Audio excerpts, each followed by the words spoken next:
राज्यसभा की 15 सीटों के लिए उत्तर प्रदेश कोटे की 10, कर्नाटक की 4 और हिमाचल प्रदेश की 1 सीट के लिए वोटिंग चल रही है। लोकसभा चुनाव से पहले यूपी में राज्यसभा चुनाव के बीच सपा को बड़ा झटका लगा है। मनोज कुमार पांडे ने सपा के प्रमुख सचेतक पद से इस्तीफा दे दिया है।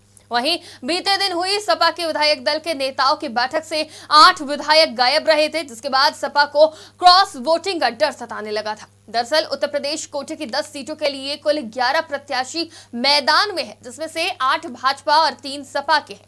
भाजपा ने अपने विधायकों के मतों की संख्या से एक प्रत्याशी ज्यादा उतारा और भाजपा को पूरा भरोसा है कि भाजपा के 8 प्रत्याशी जीतेंगे और राज्यसभा जाएंगे।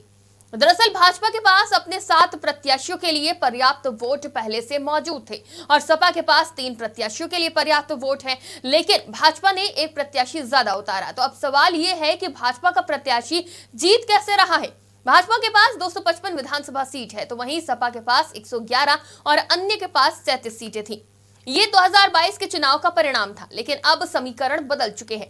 सुभाषपा आरएलडी का अब भाजपा में गठबंधन हो चुका है। बसपा और राजा भैया की पार्टी जनसत्ता दल ने राज्यसभा में एनडीए को वोट करने का ऐलान किया है। अपना दल निषाद पार्टी पहले से ही भाजपा के साथ है और अब सपा में 8 क्रॉस वोटिंग हुई है, जिस पर अखिलेश यादव का बयान भी सामने आया है। अखिलेश यादव ने साफ कहा है कि भाजपा जीतने के लिए कुछ भी कर सकती है, जिससे फायदा मिलेगा वो चला जाएगा। और क्या कुछ कहा आप भी सुनिए। उम्मीद है समाजवादी पार्टी के तीनों जीतेंगे। लेकिन खबरें जो आ रही हैं आप भी जानते हो, जो दूसरों के लिए कांटा बोते हैं एक दिन उनके लिए भी कांटे मिलते हैं। जो दूसरों के लिए गड्ढे खोदते हैं एक दिन वो खुद भी उस गड्ढे में गिरते हैं। चंडीगढ़ में भी आपने देखा था कि किस तरीके से अधिकारियों से मिलकर के, और बैलेट अगर न होता, सीसीटीवी कैमरे न होते तो शायद परिणाम कुछ और दिखाई देता। लेकिन सुप्रीम कोर्ट को बधाई जिसने कम से कम चंडीगढ़ और लोकतंत्र को बचा लिया। बीजेपी चुनाव जीतने के लिए कोई भी हथकंडा अपना सकती है, कोई भी लाभ देने के लिए आश्वासन दे सकती है। बीजेपी है, जीतने के लिए सब कुछ।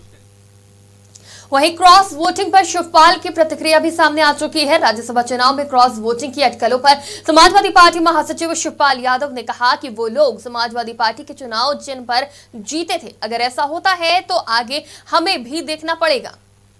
देखिए, आप लोगों के द्वारा पता चल रहा है और ये देखिए समाजवादी पार्टी के चुनाव चिन्ह से जीते थे, तो देखिए देखा जाएगा आगे। इस तरीके से अगर होगा तो फिर बाद में हम लोग भी देख।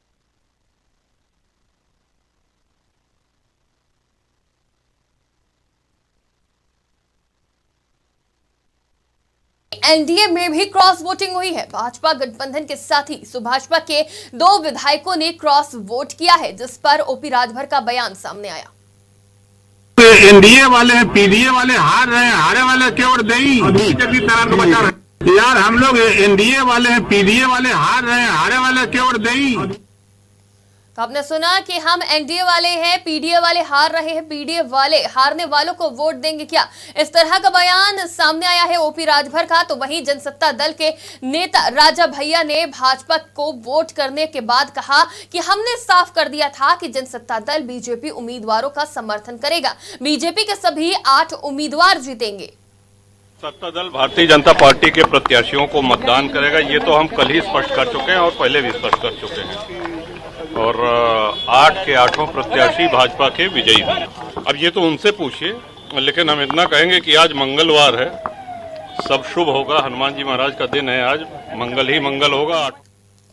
आपको बता दें 4 बजे तक चुनाव के बाद 5 बजे वोटों की गिनती शुरू होगी और देर रात तक चुनावी परिणाम सामने आ जाएंगे। भाजपा अपनी जीत को लेकर आश्वस्त है, तो वहीं सपा से पीडीए नेता और एक बड़ा मुस्लिम चेहरा आबिद रजा ने भी सपा से इस्तीफा दे दिया है। पिछले 1 हफ्ते से आबिद रजा नाराज चल रहे थे और पीएम मोदी की तारीफ भी कर चुके हैं। बता दें कि इससे पहले भी कई मुस्लिम नेता मुसलमानों की अनदेखी का आरोप लगाकर सपा का साथ छोड़ चुके हैं। उनकी नाराजगी की वजह किसी मुस्लिम चेहरे को राज्यसभा भेजना बताया जा रहा है।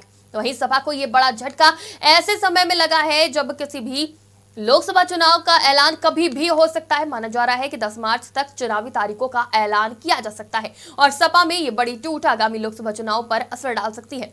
फिलहाल के लिए इतना ही। देश और दुनिया की तमाम खबरों के लिए देखते रहिए आज की खबर।